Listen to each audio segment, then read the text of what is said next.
অন্য ধর্মের প্রতি সব সময় ইসলাম সহনশীল, টলারেন্স। যদি আপনি দেখতে চান ইসলামের নবী বিশ্ব নবীর দিকে তাকান। আমরা তো সংখ্যালঘুদের রাইটস প্রোটেক্ট করার জন্য কত আইন বানাই, কত বৈঠক করি, কত সংবাদ সম্মেলন করি। বিষ্ণু সাল্লাল্লাহু আলাইহি ওয়াসাল্লাম সংখ্যালঘুদের রাইটস এর ব্যাপারে, অধিকারের ব্যাপারে যে কথা বলেছেন, শুনলে আপনি অবাক হয়ে যাবেন। আপনি নামাজি, আপনি মুসল্লি, আপনি হাজী সাহেব, তাহাজ্জুদ পড়তে পড়তে কপালে দাগ ফেলে দিছেন। আপনার প্রতিবেশী হিন্দু, ভাবছেন আমার তো পাওয়ার আছে, ওর জমিটা দখল করি।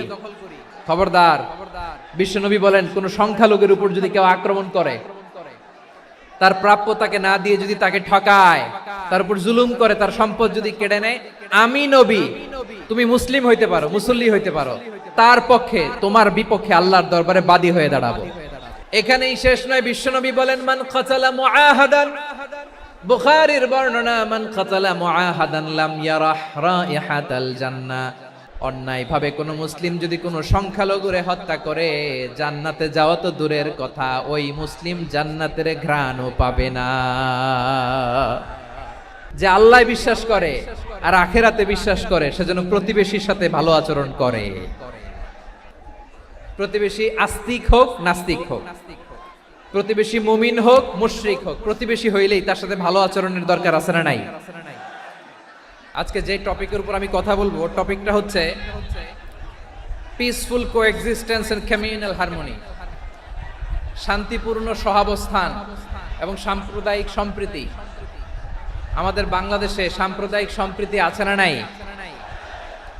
আবহমান কাল থেকে আমরা মুসলিম, হিন্দু, বৌদ্ধ, খ্রিস্টান, পাহাড়ি, নৃগোষ্ঠী মিলেমিশে একাকার, আমরা সবাই মিলে বাংলাদেশ। আমাদের পারস্পরিক সম্প্রীতি, ভালোবাসা, সৌহার্দ্যপূর্ণ আচরণ, বোঝাপড়া, এটা বেশ মজবুত। তবে মাঝে মাঝে আমাদের এই সম্প্রীতির ভেতরে অনেকে ফাটল ধরাতে চায়। আমরা যে সুখে আছি, শান্তিতে আছে, এটা অনেকের ভালো লাগে না। আমাদের মধ্যে সাম্প্রদায়িক সম্প্রীতি, সৌহার্দ্যপূর্ণ আচরণ, ভালোবাসা, এটা আবহমান কাল ধরে আছে।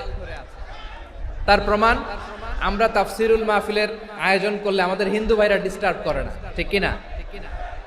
এবং আমি যদি বলি হাত তোলেন, হিন্দু ধর্মের কারা কারা এসেছেন, কত শত কত হাজার যে হাত উঠবে, আপনি অবাক হয়ে যাবেন। আমি চাচ্ছি না হাত উঠাতে। So it's our responsibility to present our religion to our non-Muslim brothers and sisters. আমাদের অমুসলিম ভাই বোনদের কাছে ইসলামের সৌন্দর্য তুলে ধরা, এটা আমাদের দায়িত্ব। We all are the ambassador of Islam. আমরা প্রত্যেকে দায়িত্বশীল, আমরা প্রত্যেকে এক একজন ইসলামের অ্যাম্বাসেডর। আলহামদুলিল্লাহ বলেন। সো আমরা যেন ইসলামের বিউটিটাকে তুলে ধরতে পারি এবং এই যে সম্প্রীতি, এটাকে যেন আমরা অটুট রাখতে পারি। আদতে বাংলাদেশের ইতিহাস বলে আমাদের দেশে কোনো দাঙ্গা নাই, আছে? আমরা ভাই ভাই, আওয়াজ করে বলুন তো, আমরা কি ভাই ভাই? কিন্তু কিছু দুষ্ট লোক আছে, তারা আমাদের সম্পর্কের মধ্যে ফাটল ধরাতে চায়, মাঝে মাঝে ঝগড়া লাগাতে চায়। দেখবেন পত্রপত্রিকায় দেখা যায় বিভিন্ন ধর্মীয় উপাসনালয়গুলোতে হামলা চালানো হয়। এগুলো রাজনৈতিক উদ্দেশ্য প্রণোদিত, এগুলোর সাথে ইসলামের কোনো সম্পর্ক নাই। এজন্য এই দুর্বৃত্তদের ব্যাপারে আমাদের সাবধান থাকতে হবে, আমরা সংঘবদ্ধ থাকবো। এই যে আমাদের পিসফুল কোএক্সিস্টেন্স, শান্তিপূর্ণ সহাবস্থান।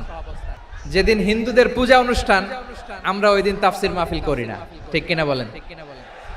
যেদিন আমাদের তাফসিরুল কোরআনের প্রোগ্রাম, ওই দিন আমাদের হিন্দু ভাইরা ডিস্টার্ব করে না। সুবহানাল্লাহ। হিন্দুদের পূজা অনুষ্ঠানে আইন শৃঙ্খলা বাহিনীর পাশাপাশি মাদ্রাসার ছাত্ররা যে সেখানে পাহারা দেয়। গোটা পৃথিবীতে এই দৃষ্টান্ত আপনি পাবেন। মাদ্রাসার ছাত্ররা, তারা তো কোরআনের ধারক, তারা হাদিসের ধারক, তারা কেন মন্দির পাহারা দিবে? এই সম্প্রীতিকে ধরে রাখার জন্য, এই সৌহার্দ্যকে ধরে রাখার জন্য, আমাদের পারস্পরিক ভালোবাসাকে অটুট রাখার জন্য। এখন বলেন, আমাদের এই ভালোবাসা অটুট থাক, আমরা চাই কি চাই না? আল্লাহ এই দেশকে তুমি বরকতময় করো, বাংলাদেশকে তুমি শান্তিময় করো। প্রিয় ভাইরা, আমি বলেছিলাম আমার আলোচনার বিষয় হচ্ছে শান্তিপূর্ণ সহাবস্থান, সাম্প্রদায়িক সম্প্রীতি। আমরা দেখব ইসলাম আমাদেরকে কি কি দিক নির্দেশনা দেয়। আল্লাহ রাব্বুল ইজ্জা ওয়াল জালাল তিনি ইরশাদ করছেন, ওয়ালা তাসুব্বুল্লাযীনা يدعون من دون الله فيسبوا الله عدوا بغير علم كذلك زينا لكل أمة عملهم ثم إلى ربهم مرجعهم فينبئهم بما كانوا يعملون رب العالمين বলেন গোলাম ও আমার ইমানদার বান্দারা শোনো শোনো লা তাসুবুল্লাযীনা ইয়াদউনা মিন দুনিল্লাহ ফায়াসুবুল্লাহা আদওয়াম বিগাইরি ইলম ও আমার বিশ্বাসী বান্দারা যারা আল্লাহকে ব্যতি রেখে দেব দেবীর পূজা করে তোমরা খবরদার তাদের গালি দিও না যদি ওই দেবতাদেরকে গালি দাও তাহলে ভুলবশত শত্রুতাবশত তারা তোমাদের রব আল্লাহকে গালি দেবে ঠিক কি না তোমরা যদি তাদের দেবতাদের গালি দাও ওরা রেগে তোমার আল্লাহরে গালি দিবে তাহলে আল্লাহরে গালি খাওয়ানোর কারণ হয়ে গেলাম আমি রব্বুল আলামিন বলেন খবরদার দেবতাদেরকে গালি দিও না তাহলে ওরা তোমার রব আল্লাহরে গালি দেবে প্রতিটি জাতির জন্য তাদের কাজকে আমি আল্লাহ সুশোভিত করে রেখেছি তারা সবাই একদিন আমার কাছেই ফিরে আসবে এরপর আমি রব্বুল আলামিন তাদের আমলনামা তাদেরকে জানিয়ে দেব সুবহানাল্লাহ পড়ে তাহলে প্রিয় ভাইরা ইসলাম আমাদেরকে শিখায় সূরাতুল আনআমের 108 নম্বর আয়াত থেকে আমরা বুঝলাম কোন ধর্মকে ছোট করা যাবে না অন্য ধর্মকে ছোট করা মানে ইসলামকে ছোট করা আর অন্য ধর্মের দেবতাকে যদি আপনি গালি দেন ওরা ইসলাম থেকে দূরে সরে যাবে যাও ইসলামের প্রতি আকৃষ্ট হয়েছিল আর কোনোদিন ইসলামের ধারে কাছে আসবে না আওয়াজ করে বলেন ঠিক কিনা এজন্য কখনো কোনোদিন অন্য ধর্মের দেবতাদেরকে গালি দেয়া যাবে না অন্য ধর্মের কোন দেবতাদেরকে আমরা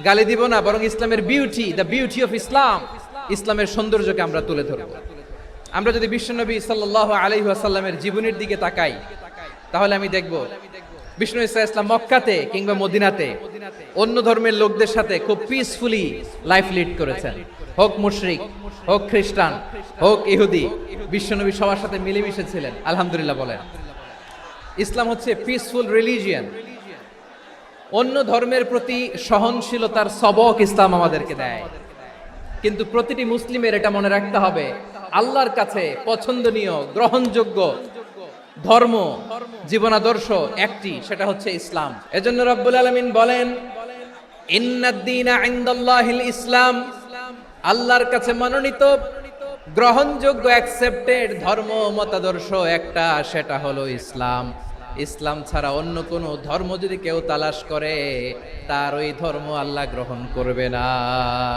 ومن يبتغي غير الإسلام دينا فلن يقبل منه وهو في الآخرة من الخاسرين Whoever seek anything except Islam that won't be accepted from him and he will be loser in the day of judgment কিয়ামতের দিন ইসলাম ছাড়া কেউ যদি অন্য কোনো ধর্ম তালাশ করেছে দুনিয়াতে তার এই মতাদর্শ গ্রহণ করা হবে না and he will be loser ক্ষতিগ্রস্ত হাই হাই কোম্পানির ম্যানেজার ওর আমও শেষ সালাও শেষ প্রত্যেক নামাজ শেষে আমরা আল্লাহরে বলি আল্লাহ রাদিতু বিল্লাহি রাব্বা ওয়া বিল ইসলামি দীনা ওয়া বি মুহাম্মাদিন নাবিয়ান ওয়া রাসূলা ও আল্লাহ তোমারে রব হিসেবে পেয়ে আমরা খুশি ও আল্লাহ ইসলামকে ধর্ম হিসেবে পেয়ে আমরা খুশি বিশ্বনবীকে আমাদের রাসূল পেয়ে আমরা খুশি ইসলাম ছাড়া অন্য কোনো ধর্ম আমরা গ্রহণ করব না আল্লাহর কাছে অ্যাকসেপ্টেড রিলিজিয়ন একটা সেটা ইসলাম তো বিশ্বনবী সাল্লাল্লাহু আলাইহি ওয়াসাল্লাম মক্কাতে কিংবা মদিনাতে খুব পিসফুলি এক্সিস্ট করেছেন যে কোনো ধর্মের সাথে মিলেমিশে চলেছেন তার প্রমাণ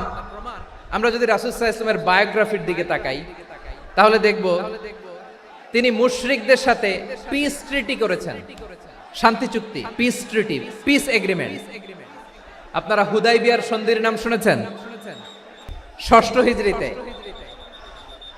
বিষ্ণু ঈসা ইসলাম মুশরিকদের সাথে এই ট্রিটি করেছেন চুক্তি আমরা তো মুসলমান বসতে পারি না আমরা দুই মুসলিম ভাই একসাথে বসে চা খেতে পারি না গল্প করতে পারি না বিষ্ণু ঈসা ইসলাম মুশরিকদের সাথে ট্রিটি করেছেন হুদাইবিয়ার সন্ধি এই সন্ধির আগে মক্কা থেকে কেউ মদিনায় যেতে পারে না, মদিনা থেকে কেউ মক্কায় যেতে পারে না, কিন্তু এই সন্ধির পরে ট্রাফিক স্বাভাবিক হয়ে গেল।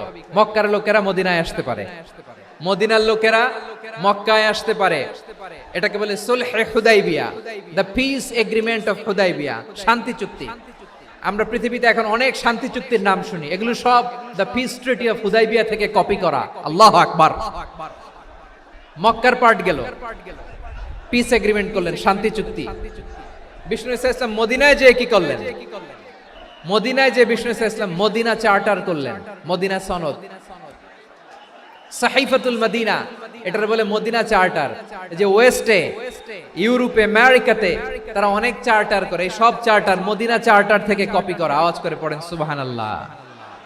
বিষ্ণু ইসলাম মদিনায় গেলেন, মদিনাতে মুসলিম, মুশরিক, ইহুদি, এই তিন ধর্মের লোক মিলে সব স্টেক হোল্ডার যারা আছে সবাইকে নিয়ে বিষ্ণু ইসলাম মদিনা চার্টার করলেন, মদিনা সনদ। পড়েন সুবহানাল্লাহ। শুধু তাই নয়, মক্কাতে বিশ্বনবী পিস এগ্রিমেন্ট করলেন, শান্তি চুক্তি মুশরিকদের সাথে। মদিনাতে যে বিশ্বনবী মদিনা চার্টার করলেন, মদিনা সনদ করলেন ইহুদিদের সাথে। আবার মদিনাতে বিশ্বনবী ইহুদিদের সাথে পিস ডায়ালগ করলেন, ইন্টারফেথ ডায়ালগ করলেন, আন্তধর্মীয় সংলাপ করলেন, যেই সংলাপের মূল ভিত্তি ছিল তাওহীদ।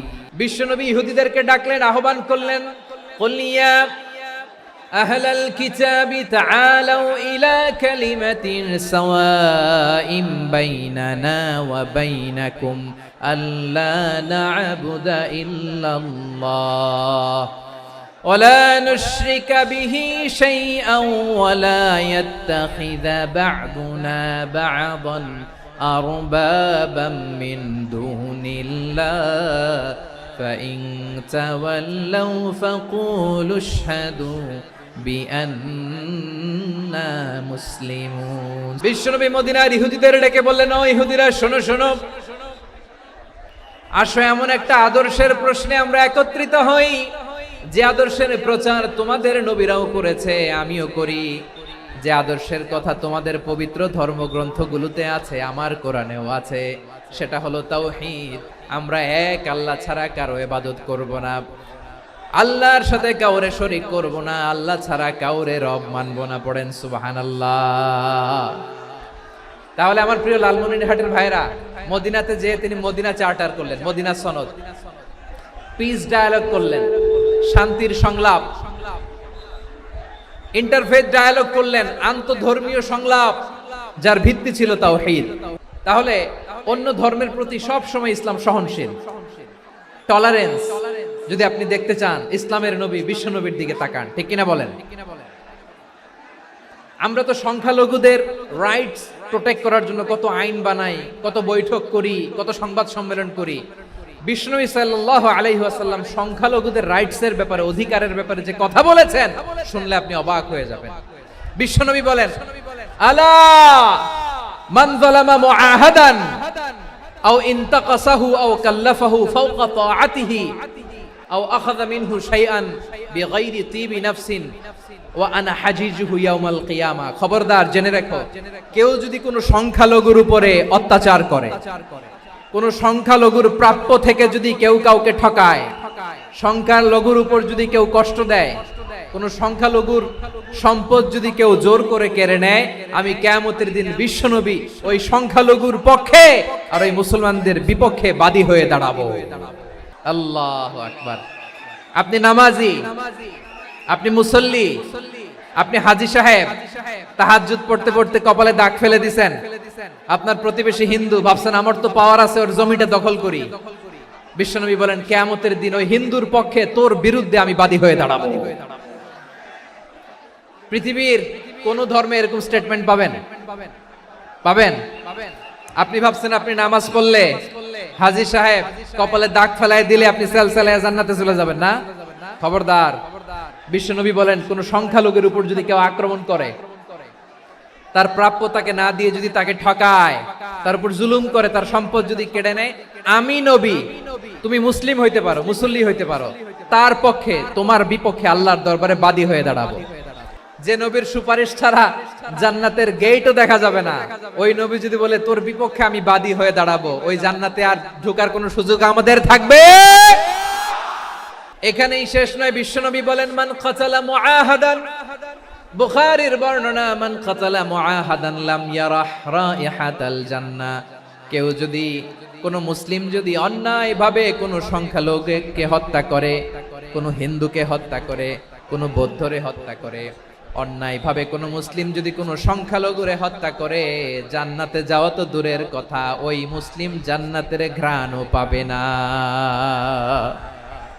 সহিহ বুখারীর বর্ণনা, মান কাতালা মুআহাদান লাম ইয়ারাহ রাইহাতাল জান্নাহ ওয়া ইন্না রিহাহা লা ইউজাদু মিন মাসিরাতি 40 আমা। যে জান্নাতের ঘ্রাণ 40 বছর দূরের রাস্তা থেকেই পাওয়া যায়। সুবহানাল্লাহ পড়েন। এত দূরে থাকতেই জান্নাতের ঘ্রাণ আপনার নাকে এসে ধাক্কা মারবে। বিশ্বনবী বলেন, যে ব্যক্তি কোন সংখ্যালঘুকে হত্যা করে জান্নাতে তো ঢুকতে পারবেই না, জান্নাতের ঘ্রাণও তার নাকে লাগবে না। পড়েন নাউযুবিল্লাহ। তাহলে সংখ্যালঘুদের ব্যাপারে ইসলামে অধিকার দেয়া আছে না নাই? এখানেই শেষ না, বিষ্ণু ইসলাম আপনার অমুসলিম প্রতিবেশীর সাথে ভালো আচরণ করতে বলেছে। আমাদের হয় না, এটা মুসলিম পাড়া, ওটা বৌদ্ধ পাড়া, হয় না? অনেক সময় হয় না, এটা আমাদের মুসলিম পাড়া, ওইটা হিন্দু পাড়া, এরকম আছে না নাই? হিন্দু যদি আপনার প্রতিবেশী হয় কি করবেন?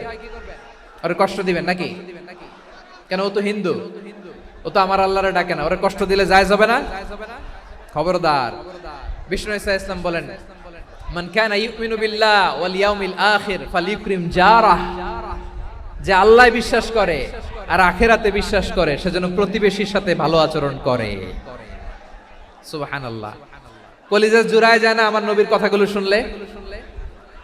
যে আল্লাহ বিশ্বাস করে, যে আখিরাতে বিশ্বাস করে, সেজন্য প্রতিবেশীর সাথে ভালো আচরণ করে। এখানে বলছে মুসলিম প্রতিবেশী বলছে,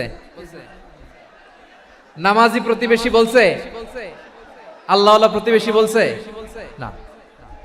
প্রতিবেশী আস্তিক হোক নাস্তিক হোক, প্রতিবেশী মুমিন হোক মুশরিক হোক, প্রতিবেশী হইলেই তার সাথে ভালো আচরণের দরকার আছে না নাই? বিষ্ণু ইসলাম ওনার ইহুদি প্রতিবেশীর বাসায় যেতেন। কোন প্রতিবেশী? ইহুদি।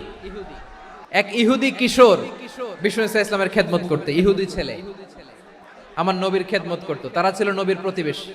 তো অনেক দিন হয় ইহুদি ছেলেটা আসে না। বিশ্বনবী খোঁজ দিলেন, ঘটনা কি? একটা ইহুদি ছেলে না আমার খেদমতে আসতো, ছেলেটা কই?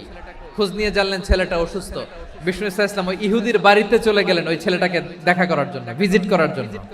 সুবহানাল্লাহ পড়বেন না? গেলেন, যে দেখে ইহুদি ছেলেটা মুমূর্ষ, জান যায় যায় ভাব, বিছানায় পড়ে আছে, তার বাবা দাঁড়ানো। বিশ্বনবী তার মাথার পাশে বসলেন, মাথায় হাত বুলিয়ে দিলেন, আর ছেলেটাকে বললেন আসলিম, হে ইহুদি ছেলে আসলিম, ইসলাম ধর্ম গ্রহণ করো। তো ছোট্ট ছেলে ভাবে আমরা ইহুদি, এখন ইসলাম ধর্ম গ্রহণ করলে আব্বা যদি বকা দেয়, ফানাযারা ইলা ওয়াজহি আবি, ছেলেটা তার বাবার চেহারার দিকে তাকালো, দেখি আব্বা কি কয়। আব্বা যদি বলে তাইলে ইসলাম ধর্ম গ্রহণ করব। ইহুদি ছেলেটা তার বাবার দিকে যখন তাকালো, ওর বাবা বলে আতি আবুল কাসিম, আবুল কাসিম যা বলে তাই করো। আবুল কাসিম হচ্ছে বিষ্ণু ইসলামের একটা কুনিয়াত, উপনাম। আমার রাসূলের বড় ছেলের নাম ছিল কাসেম। যেমন দেখবেন আমাদের এলাকায় কারো ছেলের বড় ছেলের নাম যদি হয় আব্দুল্লাহ, এরা আব্দুল্লাহর বাপ বলে ডাকে। কারো বড় মেয়ের নাম যদি হয় ফাতেমা, এরা কি ডাকে? ফাতেমার বাপ বলে না? তো বিষ্ণু ইসলামের বড় ছেলের নাম ছিল কাসেম। ইহুদি বাবা বলল আতি আবুল কাসেম, আবুল কাসেম যা বলে তাই শোনো, মানে মোহাম্মদ যা বলে তাই শোনো। এই কথা শুনে ছেলে সাহস পাইছে, ছেলে আবার পড়তে আরম্ভ করলো আশহাদু আল্লাহ ইলাহা ইল্লাল্লাহ ওয়া আশহাদু আন্না মুহাম্মাদার রাসূলুল্লাহ। পড়েন আল্লাহু আকবার। বিশ্বনবীর আহ্বান শুনে ওই আহ্বানে সাড়া দিয়ে ইহুদি ছেলে শাহাদা পড়ে মুসলমান হয়ে গেল। তার হৃদয়টারে ইমানের নূর দিয়ে আলোকিত করে দিল কে?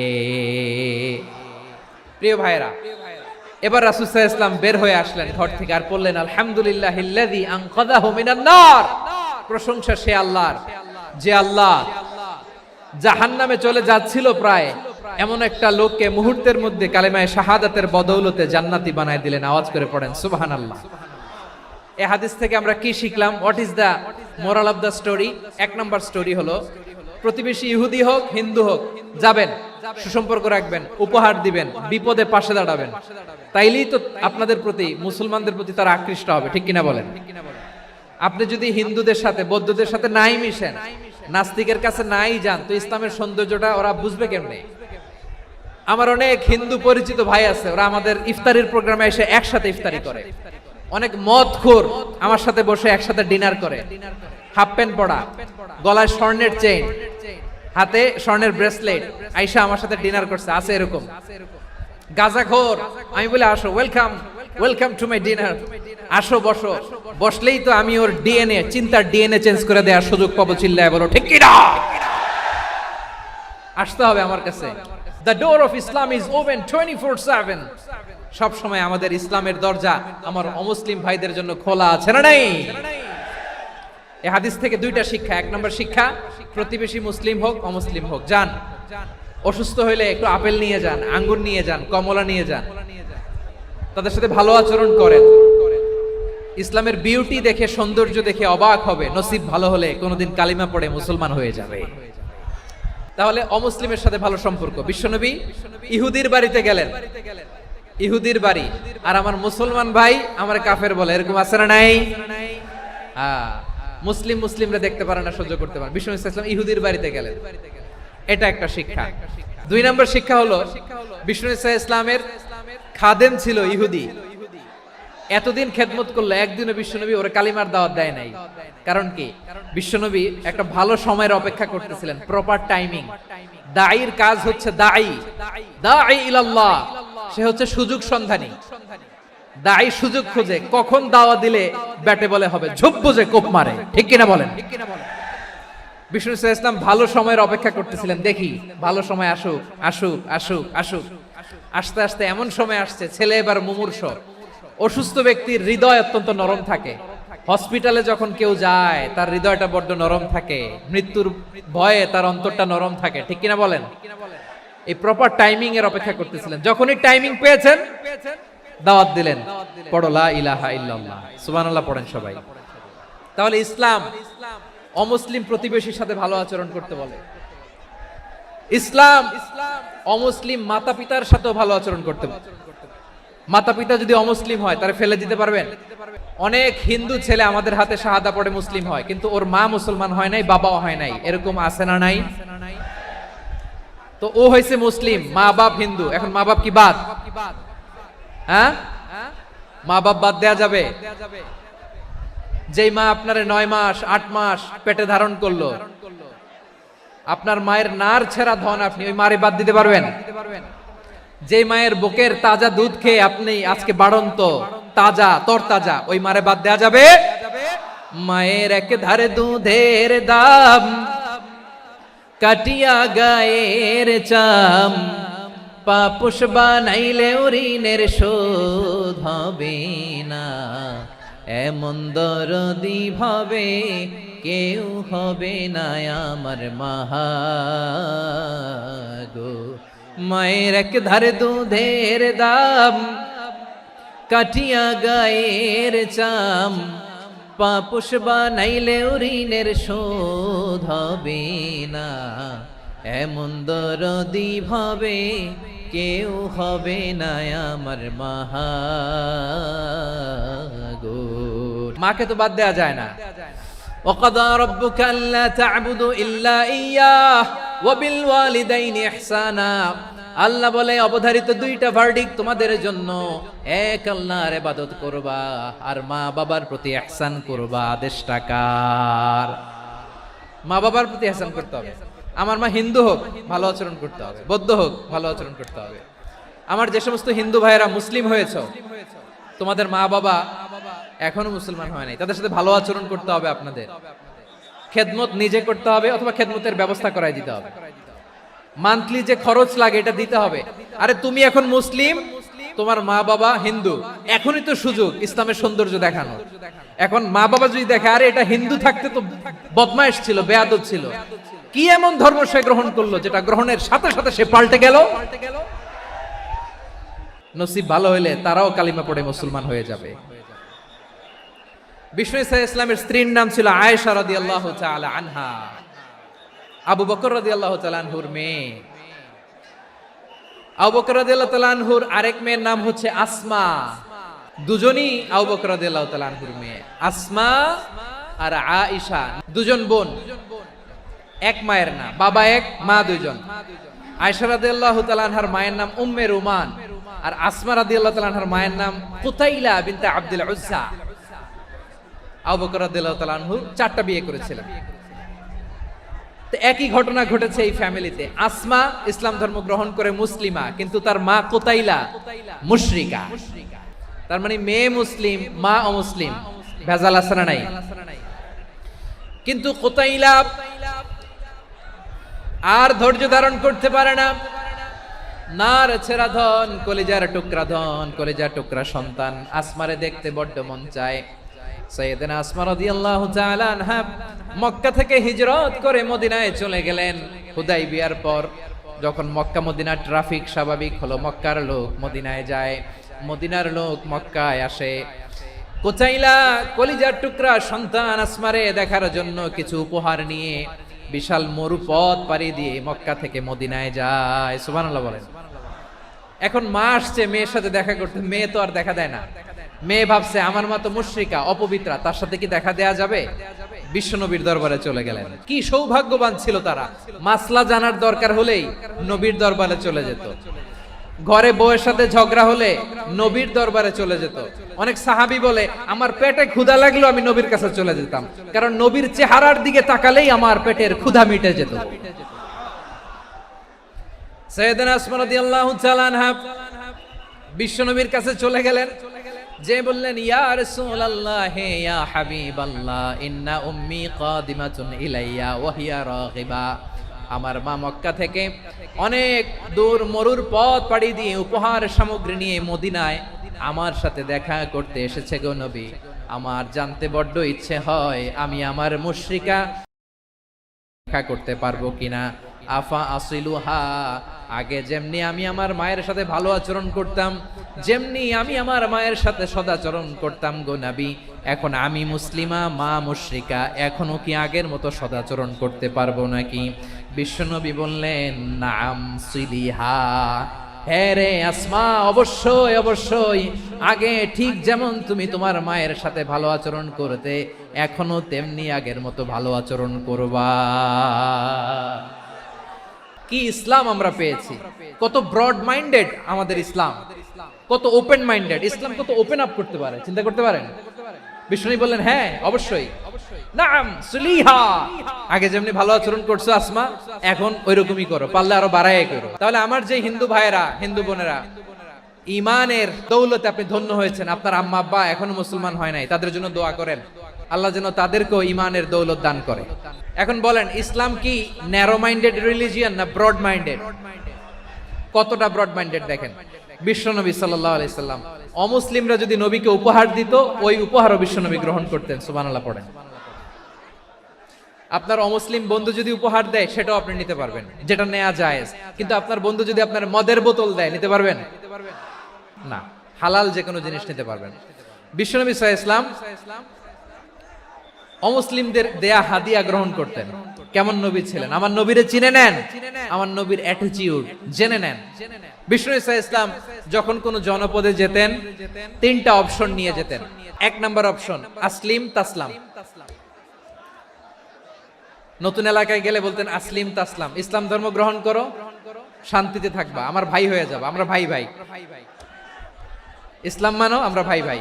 যদি বলে না ইসলাম মানবো না, ওকে, অপশন নাম্বার 2, মুসলিম হওয়ার দরকার নাই, লা ইকরাহা ফিদ্দিন, ইসলামে কোনো বাড়াবাড়ি নাই, খ্রিস্টান আছো থাকো, বৌদ্ধ আছো থাকো, ইহুদি থাকতে চাও থাকো, কিন্তু আমরা যেহেতু রিজিওনাল সুপার পাওয়ার, আমাদের আন্ডারে থাকো, ট্যাক্স দিয়া থাকো, এটার বলে জিজিয়া। আলেম যারা আছেন বুঝবেন এটার আরবিতে কি বলে, জিজিয়া। You pay us the tax, we will give you the security. তোমরা ট্যাক্স দিবা, আমরা সিকিউরিটি দিব, আমাদের আওতায় থাকবা, কেউ তোমাদেরকে আক্রমণ করতে পারবে না, আমরা নিরাপত্তা দিব। সুবহানাল্লাহ বলেন। ট্যাক্স দাও, আমরা সিকিউরিটি দিব না, এটাও মানি না। বিষ্ণু বলেন তাহলে তলোয়ার আমাদের আর তোমাদের মাঝে ফয়সালা করবে, মুসলিমও হবে না, ট্যাক্স দিবা, নিরাপত্তা দিব, আমরা সুপার পাওয়ার, আমাদের আন্ডারে থাকবে, এটাও না, তাহলে তোমাদেরকে তো আমরা বিশ্বাস করতে পারি না। কখন না কখন বিশ্বাসঘাতকতা করো, কার সাথে মিলে হাত মিলাও, তলোয়ার আমাদের মাঝে ফায়সালা করবে। তখন তিনি জেহাদের সশস্ত্র সংগ্রামের ঘোষণা দিতেন। সুবহানাল্লাহ পড়েন।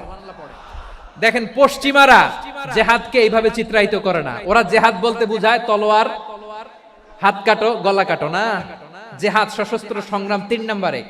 অধিকাংশ ক্ষেত্রেই বিশ্বনবীর সুন্দর আচরণ দেখে, আরে আমার নবীর যে নুরানি চেহারা, অনেকে তো কেবল সিরেফ চেহারাটা দেখেই কালিমা পড়ে মুসলমান হয়ে গিয়েছে।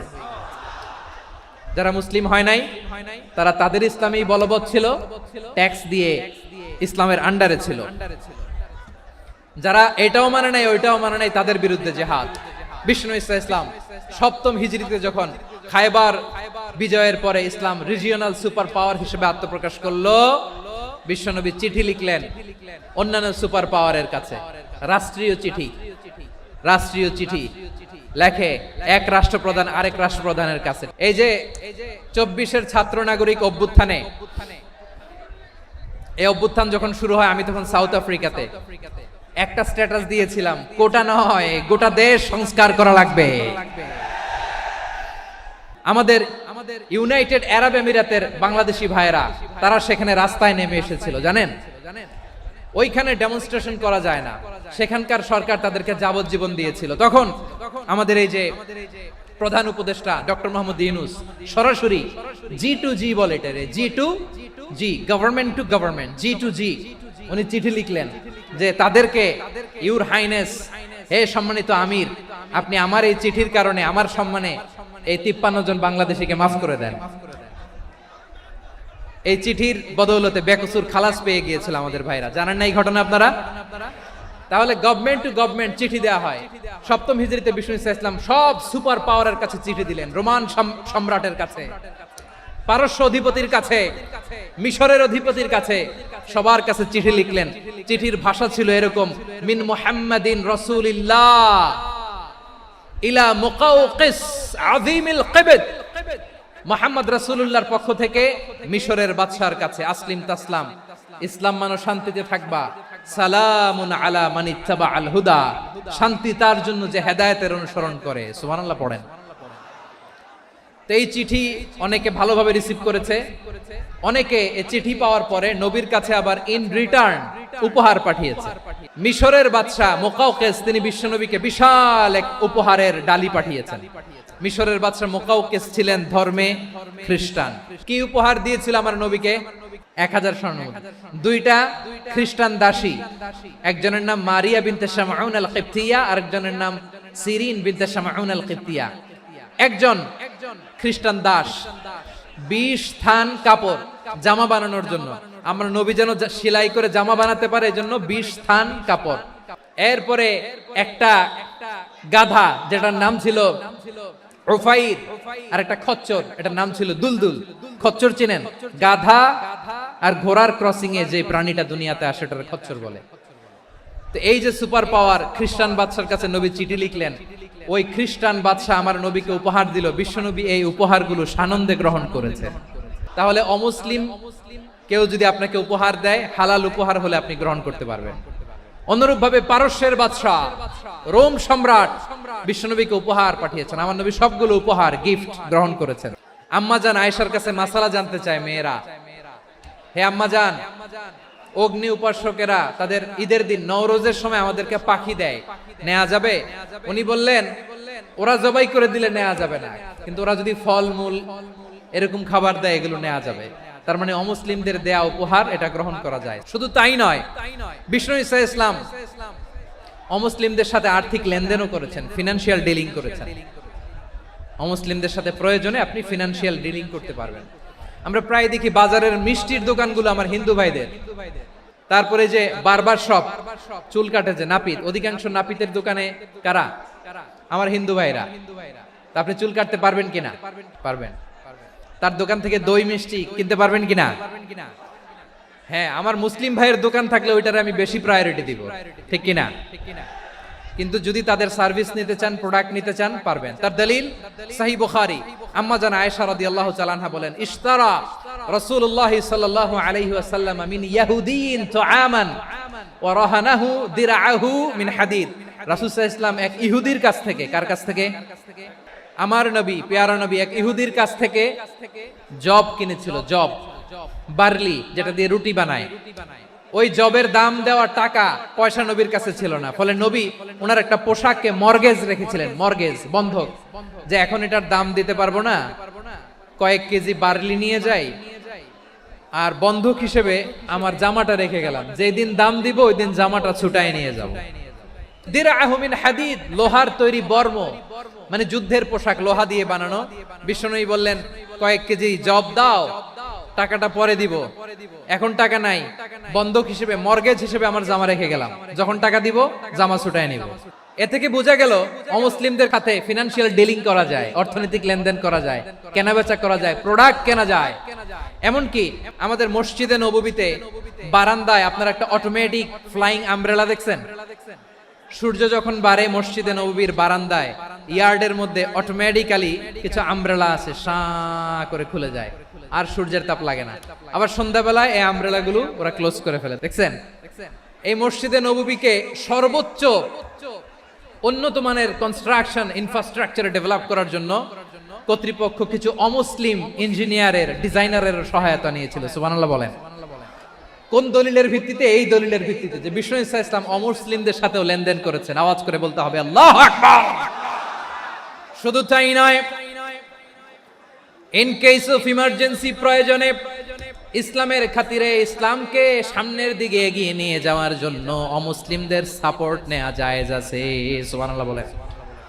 অমুসলিমদের সাপোর্ট নেয়া, তাদের থেকে অর্থ নেয়া, পলিটিক্যাল সাপোর্ট, পলিটিক্যাল অ্যাসাইলাম নেওয়া জায়েজ আছে।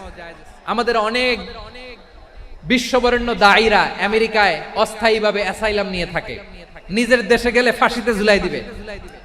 যুগ যুগ ধরে দায়ীদের উপর এরকম অত্যাচার আর নির্যাতন আছে না নাই? মিশরের অনেক দায়ীরা পাশ্চাত্যে যেয়ে থাকে, এই যে তারা পলিটিক্যাল অ্যাসাইলাম নিয়ে থাকে, রাজনৈতিক আশ্রয়, এটা জায়েজ আছে না?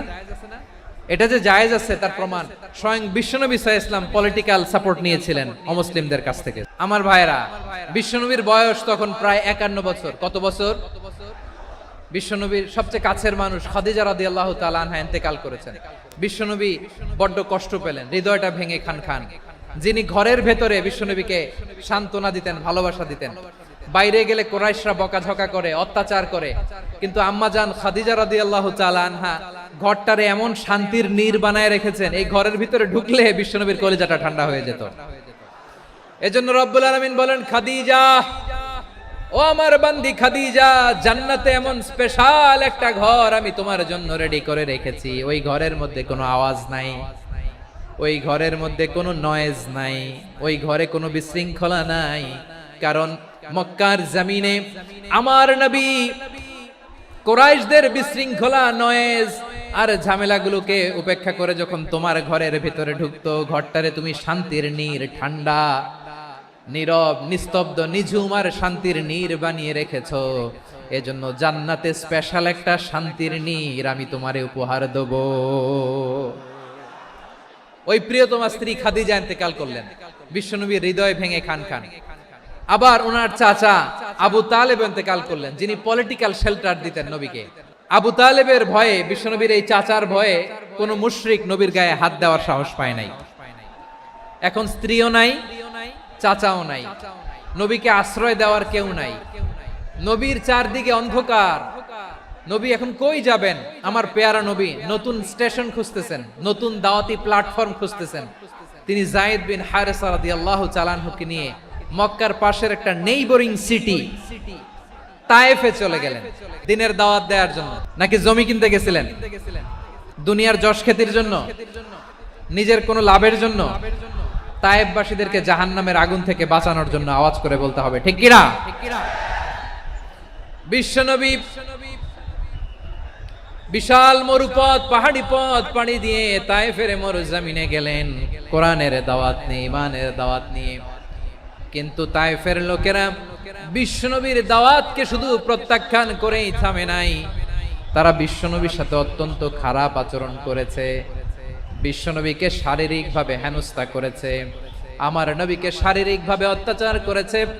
আমার পেয়ারা নবীর গায়ে পাথর মেরেছে, বিশ্ব নবীর গা বেয়ে ঝরঝর করে রক্ত ঝরেছে, নবী জামিনের মধ্যে লুটিয়ে পড়েছেন, আবার মেরেছে, আবার নবী হাঁটতে শুরু করলেন, পেছন থেকে আবার মেরেছে, আবার নবী রক্তাক্ত হয়ে জামিনের মধ্যে লুটিয়ে পড়লেন, আবার মেরেছে।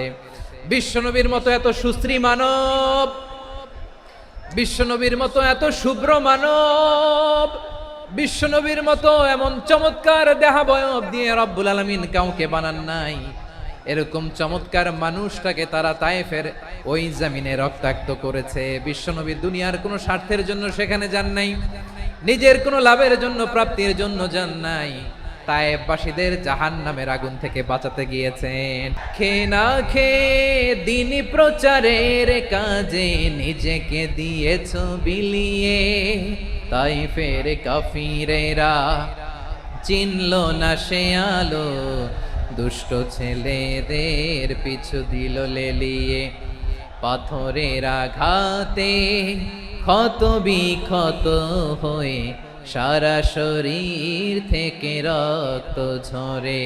হে রাসূল তোমাকে ভুলি আমি কেমন করে, হে রাসূল তোমাকে ভুলি আমি কেমন করে। পারেন না আপনারা? ধরুন আমার সাথে। হাজার ব্যথা বেদনার পরে ফিরে আসনি তুমি আপন ঘরে, দিনের আলো তুমি ছড়িয়ে দিতে, চলে গেলে মদিনায় মক্কা ছেড়ে। হে রাসূল তোমাকে ভুলি আমি কেমন করে, হে রাসূল তোমাকে ভুলি আমি কেমন করে। প্রিয় ভাইরা, তায়েফের ছেলেরা নবীকে রক্তাক্ত করলো। আমার নবী কই যাবে? কই যাবে? মক্কায় জায়গা নাই, তায়েফে জায়গা নাই। তায়েফ থেকে ভারাক্রান্ত মন নিয়ে আমার নবী মক্কায় ফিরে আসলেন। বিশ্ব নবী মক্কায় ঢুকতে পারেন না। মক্কার মরুভূমির দিকে তাকিয়ে, উপত্যকার দিকে তাকিয়ে বিশ্বনবী ধা ধা করে কাঁদেন, ঝরঝর করে নবীর চেহারা মোবারক থেকে চোখের পানিগুলো বেয়ে বেয়ে পড়ে। আমার জন্মস্থান, আমার শৈশব, কৈশোর, যৌবন কেটেছে এই মক্কায়, আমার এলাকায় আমি ঢুকতে পারি না। বিশ্বনবী মক্কার অনতি দূরে দাঁড়িয়ে জায়েদকে পাঠালেন, জায়েদ যাও দেখো কেউ আমাকে সাপোর্ট করার মতো আছে কিনা, যাও অমুকের কাছে যাও। জায়েদ গেলেন, তারাও প্রত্যাখ্যান করে ফিরিয়ে দেয়। বিশ্বনবী বললেন যাও অমুক লোকের কাছে যাও, তিনিও প্রত্যাখ্যান করে ফিরিয়ে দিলেন। কেউ বিশ্বনবীকে আশ্রয় দিতে রাজি হয় না। নিজ জন্মভূমিতে বিতাড়িত বিশ্বনবী, সর্বশেষ বিশ্বনবী বললেন যাও মুতঈম ইবনে আদির ঘরে যাও। মুতঈম ইবনে আদি মুশরিক, তার কাছে যাও। গেলেন, মুতঈম ইবনে আদি রাজি হয়ে গেল। দেখেন অনেক বিপদের সময়ও আমি নিজে সাক্ষী, সামাজিকভাবে, রাজনৈতিকভাবে কত ঝঞ্ঝা, কত ষড়যন্ত্র, কত কনস্পাইরেসি পাড়ি দিয়ে আমাদেরকে সামনে এগিয়ে যেতে হয়। এই শত্রুদের ভেতরেও একজনকে দাঁড় করিয়ে দেয় যে আল্লাহর কোরআনের জন্য রেডি হয়ে যায়। পড়েন সুবহানাল্লাহ। মুতঈম ইবনে আদি, আল্লাহ তার মনকে নরম করে দিলেন। মুতঈম বলে মুহাম্মদ আমি তোমাকে আশ্রয় দিব। তার দুই ছেলেকে পাঠালেন, যাও খোলা তলোয়ার নিয়ে, স্কট দিয়ে, গার্ড অফ অনার দিয়ে মুহাম্মদকে মক্কায় ঢুকাও, আর বলো আমি আমান দেব। আমান কি দিব? আমান মানে সিকিউরিটি, নিরাপত্তা। সিকিউরিটি ছাড়া, আমান দেওয়া ছাড়া কেউ থাকতে পারতো না মক্কায়। দুই ছেলে বিষ্ণু ইসা ইসলামকে নিয়ে আসলো। নবী কাবার চারদিকে তাওয়াফ করলেন, নামাজ পড়লেন। আবু জাহেল, উতবা, শাইবা, ওয়ালিদ ইবনে মুগীরা সবাই দেখে, কেউ কিছু করতে পারে না। কারণ মুতঈম ইবনে আদি ঘোষণা দিয়েছেন আমি মুহাম্মদকে আমান দিয়েছি, মুহাম্মদের গায়ে যেন কেউ স্পর্শ না করে। আওয়াজ করে পড়েন সুবহানাল্লাহ। নবীর এই বিপদ কালে মুহূর্তে মুতঈমের হৃদয়টারে নরম করে দিল কে? এই মুতঈম কি মুসলিম ছিল না মুশরিক? তাহলে মুশরিকের কাছ থেকে নবী পলিটিক্যাল অ্যাসাইলাম, আধুনিক রাষ্ট্রবিজ্ঞানের ভাষায় পলিটিক্যাল অ্যাসাইলাম, যেটাকে বলে রাজনৈতিক আশ্রয়, উনার আমান বা নিরাপত্তার এই ঘোষণায় তিনি মক্কায় ঢুকলেন। যতদিন নিরাপত্তা ছিল ছিলেন। মুতঈম যখন মারা গেল, বিষ্ণু ইসলাম হিজরত করে মদিনায় চলে গেলেন। সুবহানাল্লাহ। কিন্তু মুতঈম যে বিশ্বনবীর উপকার করছে এটা বিশ্বনবী ভুলে নাই। আমাদের অনেকে আছে উপকার করার পরে আর খেয়াল থাকে না, এরকম আছে না নাই? আমার নবী ভুলে নাই। বদরের প্রান্তরে 70 জন কাফেরকে যখন বন্দী করে বিশ্বনবীর সামনে হাঁটু গেড়ে দাঁড় করানো হলো, বসানো হলো, 70 জন কাফের। কয়জন? বিশ্বনবী তাদের দিকে তাকিয়ে বললেন, সহিহ বুখারীর বর্ণনা, লাউ কানাল মুতঈম ইবনে আদি হাইয়ান সুম্মা কাল্লামানি হাউলা ইন্নাতনা লা তারাকতুহুম লাহু। বদরের প্রান্তরে 70 জন বন্দী কাফিরের দিকে তাকিয়ে আমার নবী বললেন, আজকে মুতঈম ইবনে আদি যদি বেঁচে থাকতো আর তোমাদের 70 জনের ব্যাপারে যদি মুতঈম এক বাক্যে একটা সুপারিশ করত, তার সম্মানে আজকে তোদের সবাইকে আমি মাফ করে দিতাম। বিশ্বনবী মুতঈমের এই সাহায্যের কথা বলে নাই। 70 জন মুশরিক হাঁটু গেড়ে বসা, নবী চাইলে এখনই এক্সিকিউশন অর্ডার দিতে পারে। তিনি বললেন, আজকে যদি মুতঈম বেঁচে থাকতো আর মুতঈম যদি তোদের জন্য সুপারিশ করতে, এই আবর্জনাগুলোর ব্যাপারে সুপারিশ করতে, আমি মুহূর্তেই তোদেরকে এমনি মাফ করে দিতাম। শুধু তাই নয়, যাকে যে সম্মান দেয়ার আমার নবী দিতেন, হোক আস্তিক হোক নাস্তিক, হোক মুসলিম হোক অমুসলিম। রোমান সম্রাটের কাছে বিশ্বনবী যখন চিঠি লিখলেন মিন মুহাম্মদ রাসূলিল্লাহ ইলা হিরাকলা আযীমির রোম, মুহাম্মদের পক্ষ থেকে হিরাক্লিয়াসের কাছে, যিনি হচ্ছেন আযীমির রোম। এটা নবী নিজ থেকে বানায় লিখছেন, অতিরিক্ত সম্মান দিয়ে। কোন রাষ্ট্রপ্রধান যখন আসে তাদেরকে আমরা কি বলি জানেন? তার নামের শেষে HE এটা লিখতে হয়, H.E. মানে হিজ এক্সেলেন্সি। কি লেখে? হিজ এক্সেলেন্সি অথবা ইউর হাইনেস, ইউর ম্যাজেস্টি। দেখেন, বিশ্বনবী সাল্লাল্লাহু আলাইহি ওয়াসাল্লাম সব নবীদেরও নবী। তিনি একজন মুশরিক খ্রিস্টান সম্রাট, রোমান সম্রাটের কাছে চিঠি লিখতে যায়, লিখতেছে ইলা হিরাকলা আযীমির রোম, হিরাক্লিয়াসের কাছে আমার চিঠি, যিনি রোমের আযীম, হিজ হাইনেস, মানে রোমের অনেক সম্মানিত এক বাহাদুর। আওয়াজ করে বলেন সুবহানাল্লাহ। তার মানে যাকে যে সম্মান দেয়ার এটা বিশ্বনবী দিতেন। এমনকি যেই ইহুদিরা ভালো ছিল, এই ইহুদিদেরও প্রশংসা করেছেন বিশ্বনবী মুহাম্মদুর রাসূলুল্লাহ সাল্লাল্লাহু আলাইহি ওয়াসাল্লাম। এক ইহুদির প্রশংসা করেছেন বিশ্বনবী। ইহুদির কার? আমি তো আমার ভাইয়ের প্রশংসা করি না, আমি তো এক আলেম আরেক আলেমরে স্পেস দেই না, আমি তো এক দায়ী আরেক দায়ীর সাথে বসতে চাই না।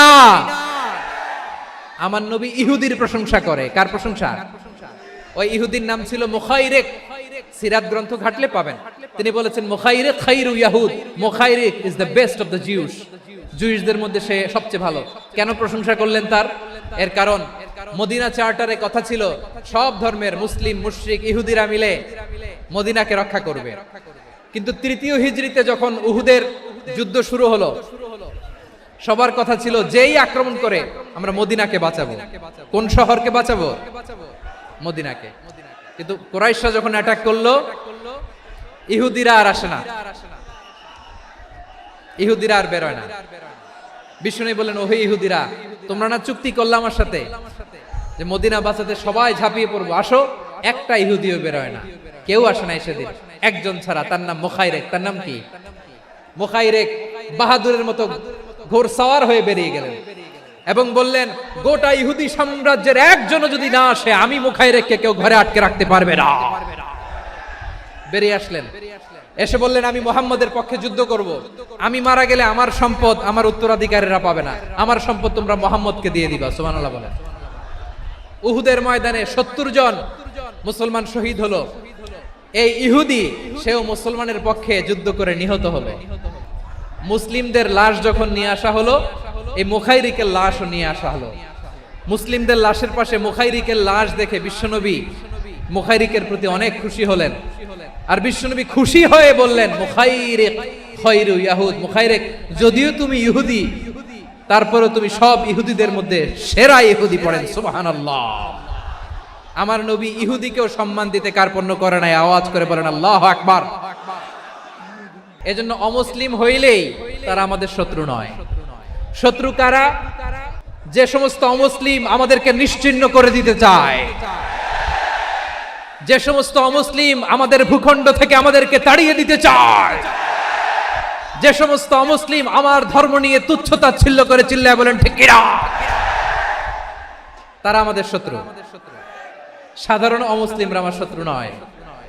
এই যে হিন্দুরা থাকে, এরা আমার ভাই, বৌদ্ধরা আমার ভাই, খ্রিস্টানরা আমার ভাই, ইহুদিরা আমার ভাই। তারা দিনী ভাই নয়, তারা মায়ের পেটের ভাই নয়, তারা মানবিক দিক থেকে ভাই। ও মানুষ, আমিও মানুষ। ইসলাম মানুষকে সম্মান করে। সাধারণ মুসলিম আমাদের শত্রু নয়। আপনি জানেন নিউ ইয়র্কে, আমি তো নিউ ইয়র্কে ছিলাম অনেকদিন, ওখানে ফিলিস্তিনিদের পক্ষে যখন আমরা মিছিল করেছি, অনেক ইহুদি আমাদের সাথে মিছিলে দাঁড়িয়েছে। কারণ ওরাও জানে এই ভূখণ্ড ফিলিস্তিনিদের ভূখণ্ড। আওয়াজ করে বলো লালমনিরহাট ঠিক কি না? তো তারা কি আমাদের শত্রু? না। অনেক খ্রিস্টান আমাদের সাথে, আমাদের স্বার্থ রক্ষায় আমাদের পাশে দাঁড়িয়েছে। খেয়াল রাখবেন, হিন্দু আর হিন্দুত্ববাদ এক নয়, ইহুদি ধর্ম আর জায়নিজম এক নয়। এই যে ফিলিস্তিনের ভাইয়েরা, তারা তাদের স্বাধীনতা সংগ্রামের জন্য লড়াই করছে, করে যাচ্ছে, আমরা এটাকে সমর্থন জানাই। চিল্লায় বলো ঠিক কিনা? কাশ্মীরের ভাইয়েরা স্বাধীনতার জন্য সংগ্রাম করছে, আমরা সেই সংগ্রামকে সমর্থন জানাই। যারাই আমাদের ইসলামকে নিশ্চিহ্ন করতে চায়, তাদের বিরুদ্ধে আমাদের সংগ্রাম। ওই সমস্ত দুর্বৃত্তদের সাথে আমাদের কোনো সম্পর্ক নাই। আমরা যদি ঐক্যবদ্ধ থাকতে পারি, ওই দুর্বৃত্তরা চান্স পাবে না। আবু তালেব নবীর চাচা, মুশরিক, মারা গিয়েছে মুশরিক অবস্থায়, কিন্তু আজীবন আমার নবীকে আগলে রেখেছে, আমার নবীকে সাপোর্ট করেছে, ভালোবেসেছে। আবু জাহেল মুশরিক, মারা গিয়েছে মুশরিক হিসেবে, আজীবন আমার নবীর বিরুদ্ধাচারণ করেছে। আবু জাহেলের শক্তি, সামর্থ্য, স্ট্র্যাটেজি, প্ল্যান সব আমার নবীর বিরুদ্ধে ছিল। আবু জাহেলের কারণে একটা দিন শান্তিতে আমার নবী মক্কায় ঘুমাতে পারে নাই। চিল্লায় বলেন ঠিক কিনা? এজন্য রব্বুল আলামিন বলেন, লা ইয়ানহাকুমুল্লাহু আনিল্লাযীনা লাম ইউকাতিলুকুম ফিদ-দীনি ওয়া লাম ইখরিজুকুম মিন দিয়ারিকুম আন তাবাররুহুম ওয়া তুকসিতু ইলাইহিম ইন্নাল্লাহা ইউহিব্বুল মুকসিতিন।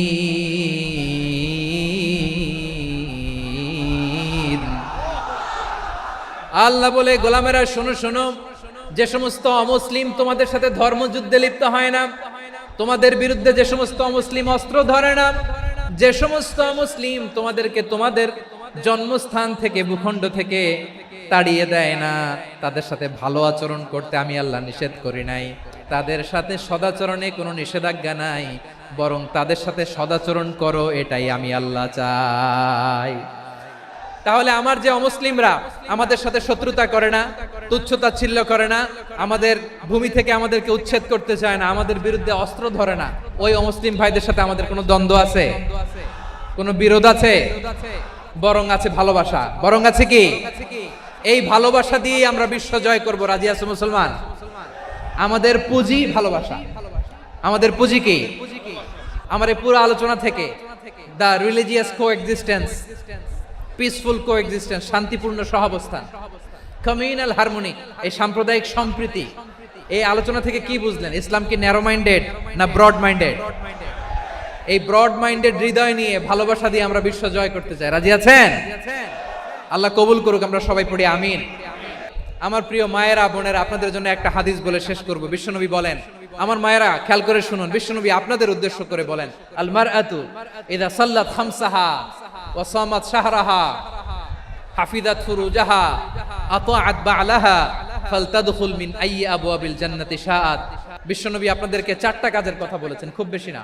4টা করলে 8 জান্নাতের দরজা সব খোলা। কোনটা দিয়ে যাবেন? যেটা দিয়ে মনে চায়। 1 নাম্বার 5 ওয়াক্ত নামাজ। আমার বোনেরা জোহরের নামাজ পড়তে পড়তে এটা আসরে নিয়ে যায়, আসর পড়তে পড়তে মাগরিবে নিয়ে যায়, এরকম আছে না নাই? আমার বোনেরা এটা করবেন না। ইন্নাস সালাতা কানাত আলাল মুমিনিনা কিতাবাম মাওকুতা, সময় মতো পড়বেন। সামাত শাহরা, রমাদানের রোজাগুলো রাখবেন। হাফিজাত ফুরুজাহা, যে নারী তার চরিত্রকে হেফাজত করে, তার প্রাইভেট হেফাজত করে, তার লজ্জাস্থান হেফাজত করে। ও মায়েরা, আপনার এই গর্ভ যে কত দামি আপনি জানেন না। আপনার এই গর্ভ থেকে জন্মাবে আগামীর সালাহুদ্দিন আল আইয়ুবী। আপনার গর্ভ থেকেই জন্মাবে ইমাম আল মাহদি আল মুনতাজার। আপনার পেট থেকে জন্মাবে আবু সাইদের মতো বীর সৈনিক। আপনার পেট থেকে জন্মাবে মুগ্ধের মতো বীর মুজাহিদ। আপনি জানেন না কে আসবে আপনার পেট থেকে। সময়টাকে কাজে লাগান, ইসলামকে বুঝেন, মানেন, আমাদের ইসলামিক লেকচারগুলো শোনেন। আমরা যে বার্তাগুলো, ইনস্ট্রাকশনগুলো, দিক নির্দেশনাগুলো আপনাদের খেদমতে রাখি, এগুলো মেনে চলুন। আপনিই পারেন আপনার ঘরটাকে জান্নাতের টুকরা বানাতে। একটা family it's a very big institution and you are the MD the managing director of this institution. চিল্লায় বলেন ঠিক কিনা? চাইলেই পারেন ঘরটারে জান্নাতের টুকরা বানাতে।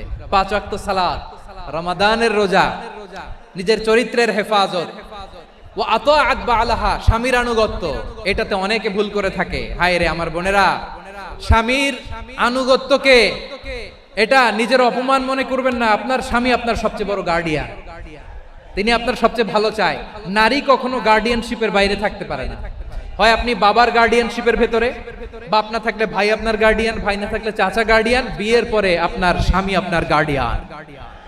শরিয়া সম্মত স্বামীর আদেশগুলো আপনি মেনে চলবেন, কিন্তু শরিয়া বিরুদ্ধ কোনো আদেশ মানতে আপনি বাধ্য নয়। এই 4টা কাজ যদি কোনো নারী করে, বিষ্ণুই বলেন জান্নাতের 8টা দরজা খোলা, তোমার যেটা দিয়ে মনে চায় সেটা দিয়ে জান্নাতে তুমি এন্ট্রি নিতে পারবা।